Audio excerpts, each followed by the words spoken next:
Oke, salam sejahtera buat kita semua, rekan-rekan dan sahabat-sahabat yang ada di luar sana. Kembali lagi dalam Help Me Out, ya, bahwa ini adalah bincang-bincang yang seputar tentang dunia keterikatan. Hari ini kita mendatangkan tamu yang tidak kalah luar biasa, yaitu seorang hamba Tuhan yang sudah mengalami mukjizat dan pertobatan yang luar biasa. Oke, langsung saja, namanya Brother Raymond. Mungkin Brother boleh cerita sedikit asal dari mana, usia, lalu kemudian sekarang aktivitasnya apa saja. Oke, perkenalkan nama saya Raymond Lukas, asal dari Manado, umur 43 tahun, dan sekarang ini saya ada di dalam pelayanan khususnya di rehabilitasi, yaitu bersama dengan Yayasan New Hope yang saya sebagai konselor dan sebagai pembina rohani buat mereka yang ketergantungan narkoba. Dan saya sekarang ini sudah berkeluarga, dan kehidupan saya itu pekerjaan, pada saat ini saya ada dalam pelayanan. Oke, mantap.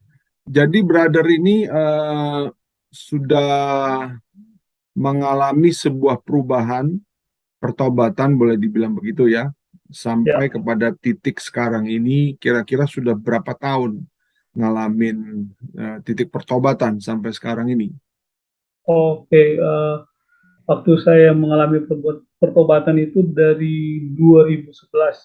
Sekarang ini 2022, berarti sudah sekitar 11 tahun ya. Panjang ya. Oke. Ya, ini kan program ini kan berbicara tentang dunia keterikatan, yang dimana kita percaya bahwa akan boleh menjadi berkat, menjadi jawaban, ya. Selain menjadi jawaban juga kita sharing-sharing dan kita juga memperkenalkan New Hope ini, ya. Jadi oke lah, kita akan mulai sedikit dulu mengenal seorang Raymond, ya, Brother Raymond. Jadi kita juga teamwork ya dalam rumah pemulihan New Hope, ya. Ya. Oke, jadi Brother Raymond berarti kenal dunia narkoba ini dari sejak kecil atau bagaimana prosesnya? Apa remaja? Ada orang yang kan kenal narkoba itu ternyata dari SD, ya. Kita tahu bahwa beberapa orang yang kita layani ini mereka kenal narkoba itu dari sejak sangat kecil sekali SD. Nah, kita mau dengar nih dari Raymond, dari sejak kapan, bagaimana awalnya? Kalau saya sih, yang pertama itu ya SD itu memang saya kena rokok ya. Baru itu masuk ke kelas 1 SMP. Di situ saya sudah kenal dengan minuman keras, dan di kelas 1 SMP itu juga saya mulai konsumsi yang namanya narkoba, tapi mulai dengan obat-obatan. Oh, ini di Kenapa Manado obat? ya? Ini di Iya, Manado di ya? Manado. Di Oke. Manado. Jadi obat-obatan ini saya kenal dari papa saya. Papa Oke. saya sebelumnya dia seorang morfinis atau pencandu narkoba ya. Jadi Dan papa akhirnya sendiri, karena dia sorry. ketergantung, Oke, jadi papa sendiri seorang pemakai juga. seorang pemakai. Dan Brother Raymond tahu bahwa dia seorang pemakai dari sejak kecil. Waktu saya kelas 1 SMP itu, saya sih sudah tahu bahwa dia itu sudah konsumsi obat-obatan itu sebagai obat penenang, pengganti dia, karena dia sebelumnya itu kecanduan morfinis. Wah. Oke, lanjut terus. Dan akhirnya saya mulai coba itu obat-obatan dari obat-obat yang dikonsumsi papa saya. Jadi obat-obatan itu Nyolong-nyolong saya ya. campur dengan minuman keras. Uh, Mulai dari situ akhirnya saya juga mulai kenal yang namanya ekstasi ya. Ekstasi itu saya kenal dari, karena di umur 14 masuk 15 tahun itu saya sudah pacaran dengan anak malam, dan akhirnya dia yang mengenalkan saya dengan ekstasi dan bahkan cimeng. Oke. Dan mulai itu saya mulai ketergantungan dengan obat-obatan dan ekstasi. cukup cukup kacau ya berarti ya Ya, kehidupan ya, dari sejak kecil masuk kepada remaja ya karena ternyata orang tua atau papa juga seorang morfinis begitu ya ya. sehingga mempengaruhi seorang Raymond. Nah, brother, kira-kira nih dulu perjalanan ketika masih SD dan remaja seberapa parah dan bandel kah? Apakah terlibat dalam hal yang mungkin kriminal atau apapun itu yang membuat dalam keadaan yang semakin parah? Nah, kira-kira pernah ngalamin apa? Oh Selain daripada iya, narkoba ya? ya, ya. Karena saya kena yang pertama yang namanya boti ya, kalau kita kenal dulu zaman saya itu boti atau obat-obatan. Jadi saya konsumsi ini boti ini campur minuman dan akhirnya disitulah saya mulai dengan kriminal. Ya, Oh, saya mulai bacok orang, tikam orang, masuk keluar polsek, polres, dan bahkan di umur 15 tahun itu saya uh, masih remaja, saya harus apa ya, keluar dari kota Manado karena saya habis bacok orang, saya baru jadi buronan, buronan wow. polisi. Oh, jadi Dan ah, ketika saya di Jakarta itu, dan akhirnya saya diperkenalkan dengan Putau. oh, oke. Oh, jadi sempat Putau. kena putau juga ya. Jadi putau itu sejenis ini ya, apa namanya heroin ya. Ya, ya, Oke. saya kena Putau, tapi kalau dulu kan anak-anak Putau itu kebanyakan mereka suntik ya. Tapi pada saat itu saya nggak suntik. Saya ada waktu itu tinggal dengan om saya.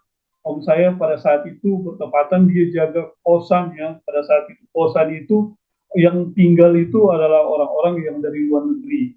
Oh, Ya, oke. dari luar, dan ternyata om saya ini tempat penyimpanan barang-barang narkoba. Wow. Dan saya Wow. bisa ambil narkoba itu, saya dengan om saya bisa artinya curi-curi lah sedikit. Oh, jadi Ya, malah markasnya tuh di kos-kosannya Om berarti ya? ya, di Wow. daerah memang tempat itu, lokasi itu penuh dengan narkoba, bisa dikatakan sarang narkoba lah ya. Banyak pengedar di situ yang kalau Koyansen tahu, kalau daerah Jakarta dulu itu yang namanya Kampung Bali ya.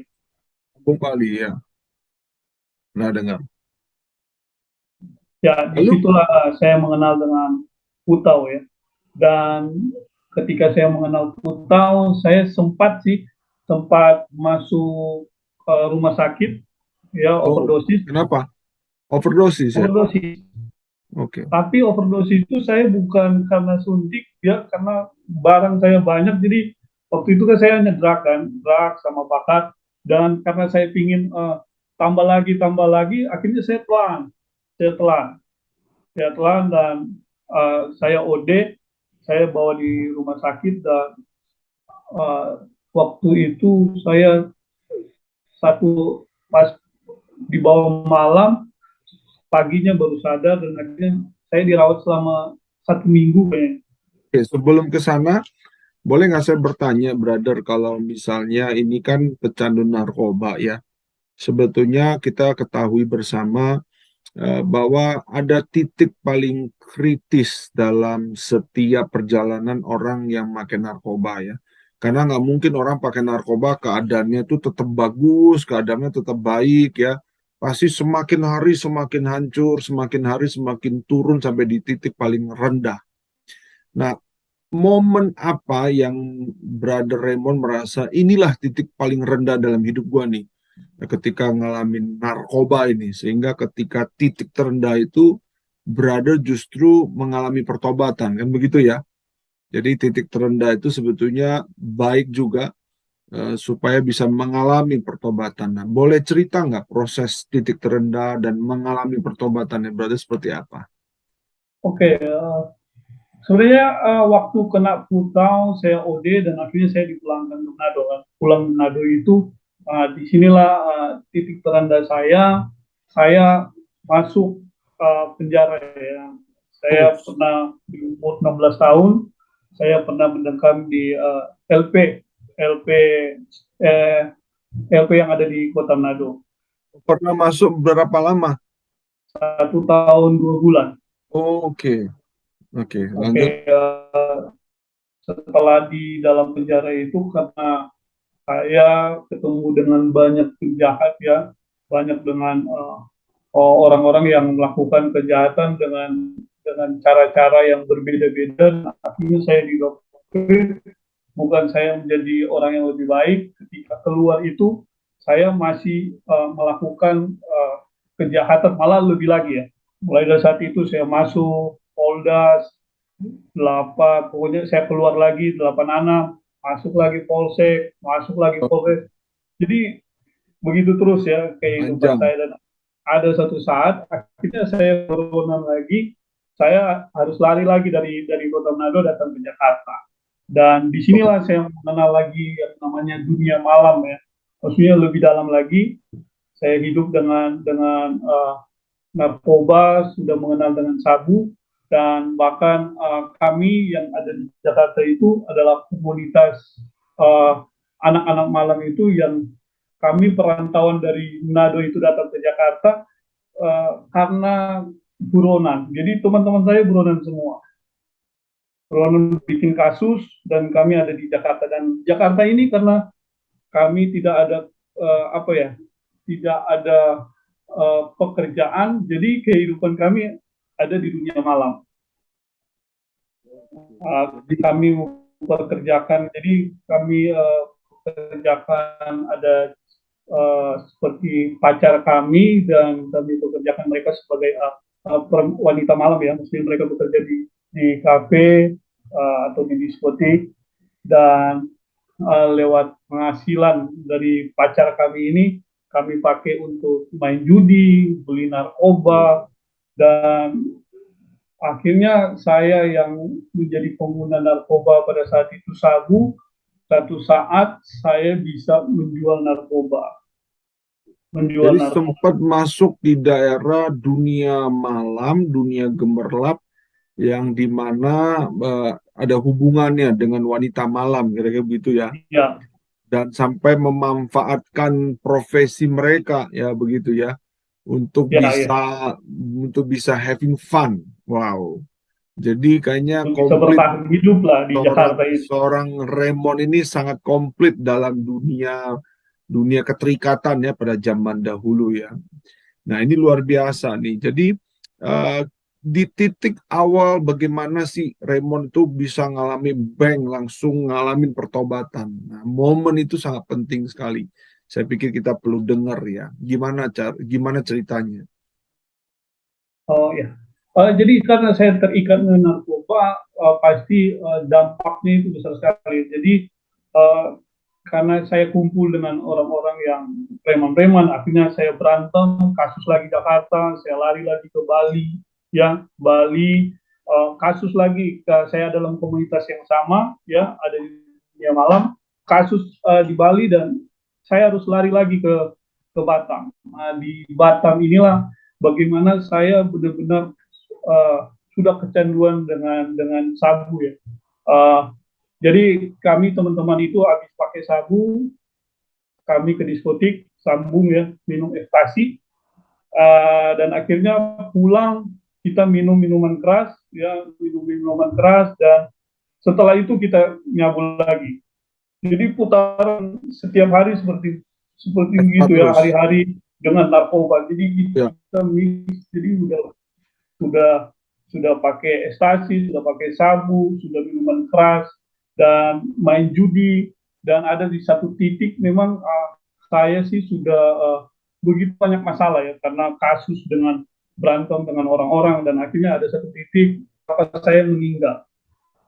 Oh, Papa saya meninggal ya, ya. dan pada saat itu saya tidak bisa pulang ke Manado ya, saya tidak bisa pulang ke Manado karena kasus, ya karena kasus kan saya buronan kan, lari-lari ke sana kemari. Jadi lebih stres pada saat itu, lebih stres. Saya berpikir bahwa saya sudah tidak ada masa depan, saya sudah tidak ada harapan lagi, dan ada di satu titik memang saya sudah, hidup saya ini sudah memang sudah ada arti lagi, dan akhirnya pada satu saat di Kota Batam ini saya mengalami Tuhan ya. Pada saat itu saya habis pakai sabu dan kita lanjut lagi ke diskotik ya, saya tekan ekstasi, tetapi tidak tahu kenapa pada malam itu saya tidak merasakan yang kesenangan atau happy yang biasa saya rasakan, karena pada saat itu saya uh, maksudnya terbawa dengan paranoid ya. Saya melihat orang-orang yang ada di dalam diskotik itu, mereka sudah bertandu semua, mata mereka seperti mata kucing, dan saya pada saat itu rasa takut yang tidak pernah saya rasakan, saya rasakan pada malam itu. Dan saya diingatkan kesalahan-kesalahan yang saya buat. Jadi dari masih remaja itu kayak kayak berentetan ya, masalah, dan akhirnya ketakutan itu lebih bertambah. Dan saya sudah tidak langsung lagi untuk meneruskan bersama dengan teman-teman lanjut untuk dugem, dan akhirnya saya pulang ke kosan, saya paksain tidur. Nah, disinilah titik bagaimana saya mengalami, di sini benar-benar saya percaya ini adalah panggilan Tuhan. Waktu di tempat kos itu saya memang ada punya pacar ya, anak malam. Saya sharing dengan dia apa yang terjadi, bahwa saya ini sudah kena ya, kalau bahasa narkoba itu sudah paranoid, dan saya paksain tidur. Nah, waktu saya paksain tidur, antara tidur dan tidak, saya waktu tidur itu saya melihat ada di kamar sebelah itu, pokoknya saya ranjang, saya lagi berbaring ya tidur, saya mendengar mama saya lagi berdoa, Ya, lagi berdoa, terus dia berdoa, tapi mama saya nggak ada di Batam ya, dia ada di Manado. Jadi jadi Mama nggak tahu di kenapa Tuhan Manado, sampai bawa brother ke, lagi di Batam ya. iya, mama Oke. saya di Manado. Dan dia berdoa, dia sebut nama saya sampai 3 kali. Tuhan Yesus, ampuni dosa-dosa Emon. Dan pada saat itu saya langsung terbangun ya, saya bangun dari ranjang, dan saya langsung ngobrol sama pacar saya bilang ke dia, tolong dong panggil pendeta kamu, saya mau didoain, karena ini perasaan saya perasaan takut, dan saya tidak tahu kenapa pada saat itu saya harus cari pendeta, karena di Batam itu ada pendeta yang melayani anak-anak malam ya, Oke. melayani anak-anak malam, dan akhirnya kita pergi kepada pendeta itu di rumah pendeta, dan saya sharing, dan di situ akhirnya saya didoain, dan di tempat itulah benar-benar saya mengalami dengan Tuhan, saya mengalami Tuhan ya. Saya hanya bisa menyerah ya, yang Raymond dulu mengandalkan kekuatan ya, Raymond dulu yang tidak bisa menangis, tapi ketika saya dilawat, dijamah Tuhan, saya hanya bisa tersungkur pada saat itu, dan saya hanya bisa angkat tangan, saya hanya bisa menyerah Tuhan Yesus. Jadi saya bilang begini, Tuhan Yesus, ampuni kesalahan dosa saya. Dan perkataan itu yang saya rasakan ketika keluar dari dalam hati saya, seperti ketika itu saya merasakan ada satu damai dari Tuhan. Ada satu sukacita yang saya rasakan ketika ada dalam hati Tuhan. Ternyata yang kesenangan yang saya cari waktu di dunia malam itu hanya sesaat. Itu tidak ada apa-apanya. Tetapi ketika di dalam hadirat Tuhan, benar-benar damai itu, walaupun persoalan banyak, walaupun saya pada saat itu begitu banyak masalah, kayak terus, karena damai Allah itu, karena sukacita. Jadi mulai di titik itulah saya mengalami Tuhan, saya mengambil komitmen untuk ikut bersama Tuhan, berjalan dengan Tuhan. Jadi itu pengalaman spiritual yang pertama kali Ya, dan mengubah pemikiran pada waktu itu ya. Tadi ini ada kalimat yang sangat bagus banget saya dengar, bahwa kesenangan-kesenangan yang selama ini yang Raymond lakukan ini sepertinya ini kayaknya nggak sebanding dengan pengalaman indah ya, bersama dengan Tuhan, bisa bisa bisa seperti kayak apa ya, hatinya diubahkan kira-kira begitu ya. Nah, ya, ya. setelah pengalaman spiritual seperti itu, apakah masih jatuh bangun nggak setelah itu? Maksudnya besokannya masih pergi pakai nggak atau langsung berhenti saat itu? Oh, pada saat itu saya benar-benar stop. Jadi Toh, rokok yang ada di tempat kos saya, yang minuman keras, yang ada di kulkas, semua saya wow, buang ke sampah.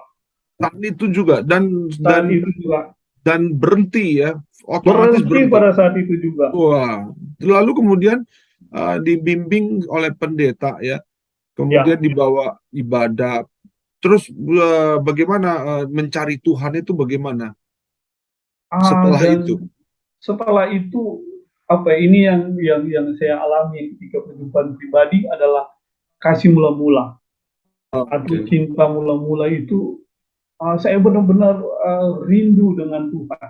Jadi yang saya bangun itu semua tentang hal rohani. Pokoknya di kosan itu saya dengar lagu rohani, ya, saya dengar khotbah-khotbah yang ada di televisi, dan saya ikut setiap acara yang ada di gereja. Bahkan pada saat itu karena pendeta atau gembala yang membimbing saya dia hanya gembala perintisan, ya akhirnya pagi itu saya masuk di gereja dia, setelah itu saya masuk di gereja lain, gereja besar, ya pokoknya setiap hari minggu itu bisa saya masuk 4 atau 5 kali beribadah karena benar-benar cinta akan Tuhan. terus Benar-benar ya. itulah kasih mula-mula ya, seperti kalau kalau kita pacaran yang masih masih remaja, yang kalau pacar kita jauh di mana kita harus benar-benar ingin ketemu. Jadi gambarannya seperti itu. Ini luar biasa ya, artinya tidak ada yang mustahil di dalam Tuhan. Sekalipun Ya, keterikatan kita bertahun-tahun, kehancuran-kehancuran yang kita lakukan dari sejak kecil ya, ternyata ketika kita ngalamin pengalaman spiritual di dalam Tuhan, itu ternyata bisa mengubah ya, ada harapan yang Tuhan berikan kepada kita. Dan saya mau menanyakan pertanyaan terakhir ya. ya. Sekarang Brother Raymond melayani secara full time kah atau ada pekerjaan? Mungkin teman-teman yang di luar pengen denger nih. Ada pekerjaan atau full time sebagai hamba Tuhan. Lalu kemudian apa sih yang mendorong Brother Raymond berkata, aku mau melayani Tuhan sepenuhnya. Karena kalau ya berhenti dari narkoba kan nggak perlu jadi seorang hamba Tuhan ya. Seorang yang bertobat nggak perlu melayani. Belum tentu orang mau melayani sebagai hamba Tuhan. Kenapa bagi seorang Raymond ngalamin Tuhan, bertobat, dan mau menjadi hamba Tuhan? Oke, karena mungkin saya waktu mengalami perjumpaan pribadi dengan Tuhan itu ada komitmen yang di dalam diri saya, yang saya benar-benar saya mau ikut dengan Tuhan. Yang saya menjadi motivasi itu artinya saya kayak ada satu pengharapan yang baru ketika saya mengalami satu perjumpaan pribadi dengan Tuhan itu. Dan akhirnya di 4 bulan itu saya masuk sekolah Alkitab, saya dibentuk di dalam sekolah Alkitab, dan saya benar-benar hanya bisa menyerah, artinya berserah penuh. Tuhan mau bawa kemana, saya akan mengikuti apa yang Tuhan ingin atau Tuhan kehendaki dalam hidup saya. Mau proses apapun, saya percaya bahwa saya akan berjalan dengan Tuhan, dan pasti ketika dalam Tuhan itu ada satu pengharapan yang besar, ada satu hal yang baru yang saya akan kerjakan bersama dengan Tuhan.